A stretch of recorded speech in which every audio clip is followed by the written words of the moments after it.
Nous passons au secourir numéro 8. Nous avons une victime inconsciente qui ne respire pas. Je vais donc, avec mon collègue, demander la protection et un défibrillateur.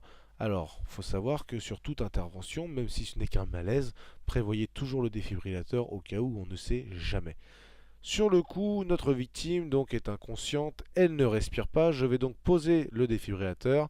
Je pose les électrodes tout de suite, donc en haut à droite et en bas à gauche du torse, pour que l'électricité qui va être envoyée passe bien sur le cœur de la victime. Le collègue, lui, est parti passer l'alerte au niveau des secours.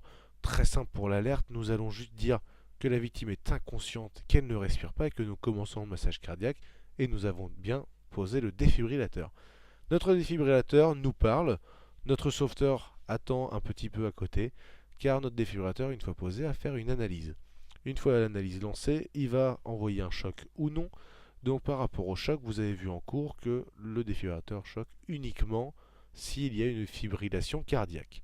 Une fois qu'il a choqué, je vais vérifier la ventilation de la victime, et si la victime ne respire toujours pas, je vais masser. Mon deuxième sauveteur est arrivé, pour dire j'ai bien passé l'alerte, les secours vont arriver, je les attends à l'entrée. Alors, on répète pour les cycles. 30 compressions thoraciques à une vitesse de 120 compressions par minute. Et les insufflations, j'en fais deux.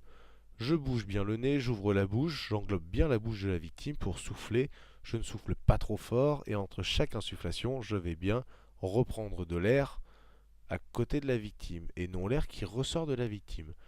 Je recommence mes 30 compressions et 2 insufflations, à savoir que le rythme est donné par le défibrillateur. Donc vous n'avez qu'à le suivre uniquement et je vais masser jusqu'à la reprise de la respiration normale ou alors l'arrivée des secours.